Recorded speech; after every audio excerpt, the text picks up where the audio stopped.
सकाळी लवकर उठायचा कंटाळा आला होता, पण काय करणार, रोजच उठावं लागतं. मिस्टरांसाठी आणि मुलासाठी टिफिन बनवून द्यावा लागतो.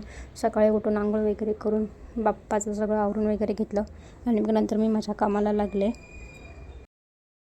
पहिल्यांदा थोडा वेळ इथं माझ्या मुलासोबत मस्ती केली, थोडा वेळ त्याच्यासोबत स्पेंड केला, टाईम घालवला. नंतर सकाळी मिस्टरांसाठी आणि मुलासाठी टिफिनला हिरव्या वाटाण्याची भाजी बनवली होती, वाटाणा आणि बटाटा घालून. नंतर मग चपात्या वगैरे पण बनवल्या होत्या, त्यांची तयारी वगैरे करून दिली. मग थोडी भाजी माझ्यासाठी काढून ठेवली होती. माझ्या छोट्या मुलासाठी दलिया बनवणार होते, आज गोड दलिया बनवणार होते त्याला खाण्यासाठी. थोडंसं तूप टाकून घेतलं, त्याच्यात मग भिजवून ठेवलेला थोडासा दलिया टाकला आणि मग अजून त्याचा गोड म्हणून त्याला खजूर टाकले त्याच्यात. खजूर टाकून मग नंतर ॲक्च्युली तसं जाड असेल काय तर तो खात नाही, त्यामुळे मला मिक्सरमधून ग्राइंड करून त्याला द्यावं लागतं सगळं, त्यामुळे तो खातो. नंतर थोडंसं पाणी वगैरे टाकून शिजवून घेतलं थोडा वेळ. डॉक्टरने सांगितले साखर किंवा गूळ वगैरे वापरू नका त्याच्यासाठी, म्हणून खजूर वापरायला सांगितले, म्हणून ते खजूर टाकले होते त्याच्यात. ॲक्च्युली तो अजून तिखट वगैरे खात नाही, म्हणून त्याला मॉर्निंगची सुरुवात ती गोड नाश्त्यापासूनच त्याला बनवून देते. नंतर म्हटलं चला आता सोनूला उठवूया, मोठा मुलगा माझा, त्याला उठवायला गेले. तो झोपला होता. त्याचा 9 वाजताचं टायमिंग फिक्स आहे उठायचं, कारण तोपर्यंत माझे बाकीची कामं आटपलेली असतात. मग नंतर फक्त त्याचंच करायचं असतं. मग त्याला उठवायला गेले. रात्री उशिरा झोपला होता, त्यामुळे कधी कधी उठतो लवकर, रात्री उशिरा झोपला की त्याला उठायला उशीर होतो, त्यामुळे मग त्याला जाऊन उठवायला लागतं. इथे आमचा गेला छोटू दादाला उठवायला. दोघांचा एकमेकांवर खूप प्रेम आहे. दादा जरा उठलेला दिसला की लगेच त्याच्याकडे जाऊन त्याच्यासोबत जाऊन मस्ती करणार. दादा खूप आवडतो त्याला. कालपासूनच तो दादा दादा बोलायला सुरुवात केली त्याने. अजूनपर्यंत तो बोलत नव्हता, आता तो बोलायला लागला, त्यामुळे शांत बसतच नाही. त्याला उठवल्याच्या नंतर घेऊन गेले बाथरूममध्ये आंघोळ वगैरे घालण्यासाठी. ब्रश वगैरे केला होता त्याने, मग त्याला आंघोळ वगैरे घातली. तो स्वतःच्या हाताने करतो, पण मला नाही आवडत, त्यामुळे माझ्या हाताने मी घालते त्याला आंघोळ.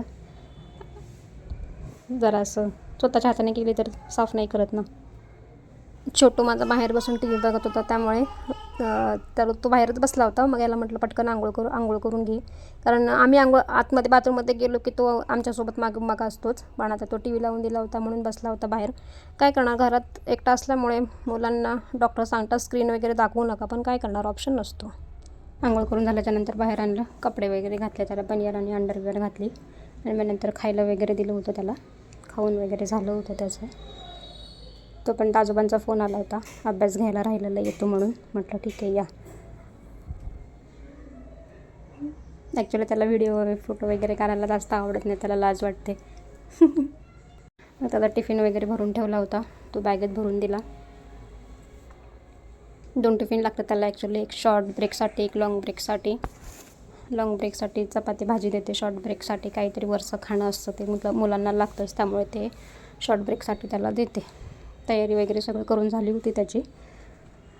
मग नंतर त्याला म्हटलं आता तयारी करून घेते, कारण स्कूल बसचा मेसेज आला की लगेच निघायला लागतं, त्यामुळे तयारी वगैरे करून ठेवली की लगेच निघता येतं. मेसेज आला की लोकेशन पाठवतात, मग घरातून निघायचं असतं. थोडं 5 मिनटाच्या अंतरावर त्याला जावं लागतं. आजोबा सोडून येतात त्याला. आजोबांची माझ्यासाठी खूप हेल्प होते, कारण हा बघा छोटू आहे, असा सारखा वर चढणार खाली उतरणार, वर चढणार खाली उतरणार. मग त्याला स्पेशल त्याच्यासोबत एक कोणतरी माणूस लागतं. मग मला एकटी असूनसुद्धा दोघांचं करणं मला नाही जमत, त्यामुळे ते आले की जरा मला थोडं बरं पडतं. म्हणजे मला माझ्या मोठ्या मुलाला वेळ देता येतो, जेणेकरून ते त्याच्यासोबत थोडा वेळ टाईम स्पेंड करतात, त्यामुळे ते म्हणजे त्याचं होऊन जातं. मग मला ह्याला वेळ देता येतो, त्यामुळे ह्याची तयारी वगैरे सगळं मला व्यवस्थित करता येतं. बघा त्याचं काय चाललं आहे ते, सारखं खाली म्हणजे आता तो चढायला लागला आहे, त्यामुळे मला खुर्च्याही आम्हाला बाहेर ठेवायला लागतात. इकडे याची मोठ्याची सगळी तयारी वगैरे करून दिली होती. मग त्याला म्हटलं थोडा वेळ आता अभ्यास वगैरे करत बस, कारण आजोबा त्याचा अभ्यास घ्यायलाच आले होते. मग अभ्यास वगैरे करून झाल्याच्या नंतर म्हटलं मग थोडा वेळ टाईम मिळाला की मग बस, कारण तसा टाईम मिळत नाही त्याला. इकडे बसले होते आता अभ्यास करायला. ते आजोबांची अभ्यासामध्ये खूप हेल्प होते, कारण ते स्वतः शिकलेले आहेत, त्यामुळे त्यांना इंग्लिश वगैरे सगळं वाचता लिहिता वगैरे सगळं येतं, त्यामुळे त्यांना स्पेशली काही सांगावं लागत नाही. त्यामुळे जे काय होमवर्क आलेला असतो तर त्यांचं ते घेत असतात व्यवस्थित. मला काय जास्त लक्ष द्यावं लागत नाही. ही त्यांची माझ्यासाठी खूप मोठी हेल्प आहे, कारण त्या छोटूला घेऊन मोठ्याचा अभ्यास घेणं म्हणजे बाबा टास्कच आहे एक. तो स्कूलमध्ये गेल्याच्या नंतर मग माझ्या छोटूसोबत थोडी मस्ती चालली होती. त्याला विठ्ठल विठ्ठल करायला शिकवत होते. त्याला आवडतं विठ्ठल विठ्ठल करायला, त्यामुळे त्याचं आपलं सगळं चाललं होतं. आजचा व्हिडिओ कसा वाटला मला नक्की कमेंट करून सांगा. शेअर करा, लाईक करा. Okay, bye bye.